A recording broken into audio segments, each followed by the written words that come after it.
আসসালামু আলাইকুম। ওজোন স্তরের অবক্ষয়।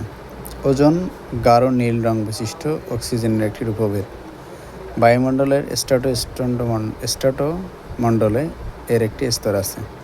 সূর্য কর্তৃক ক্ষতিকারক অতিবেগুনি রশ্মি ওজোন স্তরে বাধা পায়, ফলে ওজোন স্তর প্রাকৃতিক সৌরপর্দা হিসেবে কাজ করে। সিএফসি ক্লোরোফ্লোরোকার্বন এর কারণে ওজোন স্তর ফুটো বা গর্ত হচ্ছে। সিএফসি এর বাণিজ্যিক নাম ফ্রেয়ন ও আবিষ্কারক প্রফেসর থমাস মিডগ্যালি। ফ্রেয়নের ব্যবহার রেফ্রিজারেটরের কম্প্রেসর, অ্যারোসল ইনহেলারে ইত্যাদি। ওজোন স্তরের সবচেয়ে ক্ষতিকর গ্যাস হচ্ছে ক্লোরিন।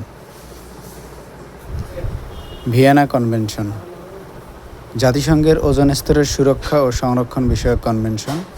চুক্তিটি গৃহীত হয় 1985 সালে অস্ট্রিয়ার ভিয়েনায় এবং কার্যকর হয় 1988 সালে।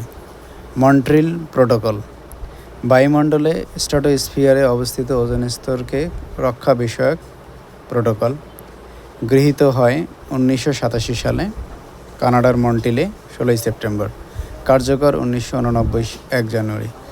আন্তর্জাতিক ওজোন স্তর রক্ষা দিবস 16 সেপ্টেম্বর। মন্ট্রিল প্রোটোকল সংশোধিত হয় এ পর্যন্ত 5 বার, লাস্ট 2016 সালে। বর্তমানে রেফ্রিজারেটরের ফ্রেয়নের পরিবর্তে ব্যবহৃত পরিবেশ বান্ধব হচ্ছে R134a টেট্রাফ্লোরোইথেন। গ্রিনহাউস প্রতিক্রিয়া ইহা কাচের তৈরি ঘর। গ্রিনহাউস ইফেক্ট ব্যবহার করেন সুইডিশ রসায়নবিদ সোভলেন্ট আরহেনিয়াস। গ্রিনহাউস এফেক্ট হলো তাপ আটকে গড়ে স্বাভাবিক তাপমাত্রা বৃদ্ধি।